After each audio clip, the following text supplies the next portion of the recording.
The 9th edition of the Southern Africa-Europe CEO Dialogue took place on the 10th and 11th of November, with the understanding that these two parts of the world needed this platform to strengthen trade relations whilst addressing major economic and socio-economic challenges. Your interactions with global investors, what is the current sentiment, do you think, of investing in Africa? South Africa, sorry. I think that right now the world is in a very difficult place, and one of the issues that confronts the globe is that interest rates in the US are as high as they are. And I think we've seen in the past that when that happens, money tends to leave the rest of the world and return to the US. The second feature is the ongoing uncertainty between the US and China, and you've got this battle playing out primarily around the semiconductor industry. And so I think we actually, not as a result of anything that's happened in Africa, we're living through a very difficult short term. And this will impact on the amount of capital available. I think it's also important to recognize that even portfolio flows are hard to come by because markets are as tight as they are. So I think the short term is very difficult. The IMF in its Regional Economic Outlook published in October confirms this reality. It doesn't mean that we must weep in our hands, but we have to take stock and recognize that the situation is not as it has been in previous periods, and work assiduously to provide the messages that the world needs to hear from us. Now, Mr. Manuel, there's also been a lot of talk here around the Africa Continental Free Trade Area. Do you think South Africa is taking advantage of this tool? Look, the ACFTA is an enormous challenge. What I can see across the continent right now is that there isn't a lot of manufacture for intra-African trade, and that's the precursor to getting the ACFTA to work. And then there are also a series of rules that need to be resolved, and one of those is the rules of origin, because the worst thing that can happen is that countries off the continent dump within countries, pretend that these are manufacturers from Africa, and then trade with other African countries under the ACFTA. So we continually then deindustrialize Africa under the guise of the ACFTA. I think that there's a lot of work. At one level it's diplomatic. At another level I think that there's a lot of technical work that needs to be done in respect of the ACFTA. But when I look across the continent, the one thing that I'm convinced of is that there's very little policy room now because there's so little money in most countries. And the resources that are there tend to create a kind of hand-to-mouth existence.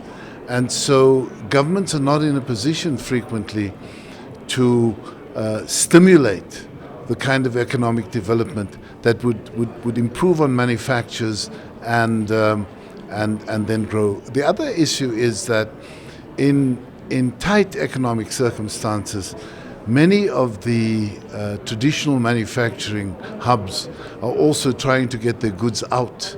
And so we must expect a fair amount of dumping from the rest of the world. And this means that our trade agencies would actually be on alert to have to deal with that which will introduce countervailing measures to prevent dumping. It's just a difficult issue right now, but I think that we must say to the Secretariat of the ACFTA that we have their backs, and they have to work to ensure that these issues can be resolved in the short term. Chat to us a little bit about the purpose of these dialogues here. Thanks. Thank you so much for having me. Look, the purpose of these dialogues is to just strengthen our relationship with the Italian businesses, the political players, as well as the agencies and government. This is the 9th conference, so it has been happening over quite a long span of years. Italy remains the fifth largest investor in South Africa, so for us to strengthen the relationship is quite important. We gauge where the global economy is currently, what are the current trends, what are the local trends, what would impact decisions of investors, whether to bring their investments or not, change course. So this platform really brings everybody together, strengthen that relationship and conversations, and then of course networking and hopefully signing up more investors. Sure. Now, how do these conversations align with Gauteng's 2030 vision? So the 2030 vision is really when we phrase it as growing Gauteng together. Importantly, it's about recognizing the role that the private sector does play, recognizing the role that international relations and strengthened partnerships do play in realizing our expanding economy. Expansions and growth in employment is what we really need. Expansions and growth in the GDP. We have bold targets which we want to reach, and these are but one mechanism of making sure we reach those. And how do these partnerships such as these enhance Gauteng's position on the continent? Look, we consider ourselves still the gateway to Africa. We contribute 10% of the entire GDP of Africa. So that's just Gauteng. We are the highest contributor to the GDP of the country. For us, it's important to ensure that we showcase what Gauteng has to offer in terms of business sustainability, ease of doing business in the province, government's participation and support for investments and investors. So for us, it positions us as a destination of choice. We are able to showcase what investors have been able to benefit out of being in our borders, and hopefully that entices for expanded relationships and new relationships to come forward. Chat to us a little bit about Ambrosetti, this event, and why it's so important. Well, this is the first time for our agency for development cooperation under General Director in Rome that we are involved in this sort of meetings. And for us it's very essential because, we normally put public resources in order to implement cooperation activities in the countries where we operate. But for us it's essential in order to get objectives, real objectives, to involve private sector. So I think it is a best way to present ourselves and also to make the private communities aware of the instruments that we can put forward in order to have them involved in our own activities that we run in many countries in Africa. Now, earlier in the session that you were on, you mentioned promoting partnerships. What message do you tell potential investors looking into Africa? Look, what we can do is to provide some public contribution in order to have particularly small and medium enterprises have better conditions in order to invest in projects that are envisaged to achieve sustainable growth in Africa. It may be in many sectors. We operate in many sectors. It could be health sector, it could be private economic development, it could be education.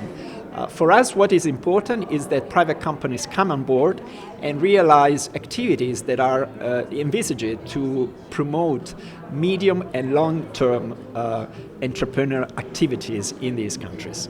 Sure. Now, I'm sure some of the challenges that brought to your attention, which you obviously know, would be the power challenges facing here in South Africa, as well as some of the Zimbabwean delegates have mentioned in their country as well. How do you mitigate this when you're speaking to investors? Energy questions is a huge question right now, and it impacts a lot all our activities. We tend to invest, of course, in renewable energies. We have, let's say, a small, medium enterprise scale, so we do not tend to deal with bigger issues concerning energy production, but we can finance activities that foresee for the use and utilization of renewable energies. When we talk about the Africa Continental Free Trade Area, why is it such an important tool for your special economic zone?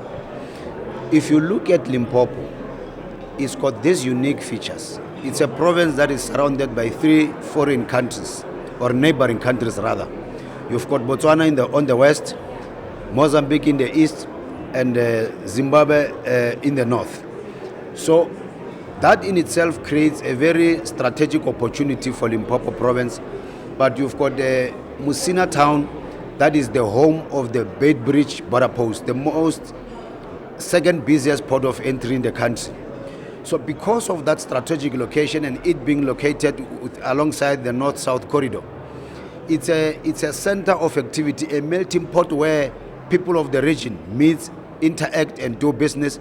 But we think we can even do much better by creating and expanding the scope of opportunities so that the whole concept of Africa Continental Free Trade Area finds expression wherein people in the region do business with each other, people in the region participate in the global value chains and promote intra-regional trade, wherein countries in the region trade with each other by doing what? By creating a conducive environment and bringing in the supporting infrastructure so that there can be an ease movement of goods and services amongst the countries in the region. Now we're here at the Southern Africa Europe CEO Forum. What is the message that you are going to take out there to potential investors or potential business here? We are very much excited with this platform of Africa Europe CEO dialogue, because we all speak in one voice that the world is confronted by serious economic realities and socio-political challenges. However, we all say in one voice that in every dark cloud there is a silver line, and we think with this crisis that we are experiencing of global economic meltdown and socio-political challenges, we see a silver line wherein we must exploit opportunities that are available and that we have not even been aware of them before this crisis comes, and to create opportunities for our people. And we think this dialogue has created that opportunities for us. We've established networks. We've had very helpful views from other counterparts in Africa and in Europe, and we think through this platform we could be able to do much better for our people. Lastly, there are a few special economic zones in South Africa. Is it competition or do they complement each other? The multiplication of special economic zones demonstrate government's commitment to chase, attack and defeat poverty, inequality and unemployment. And it's a phenomenon that must be encouraged, that because of the existence and the spread of opportunities across the country, each and every locality has got specific circumstances, specific context that must be exploited for the benefit of the local people. And it is for that reason that multiplication of special economies actually must be encouraged so that opportunities are seized and the people benefit from those opportunities.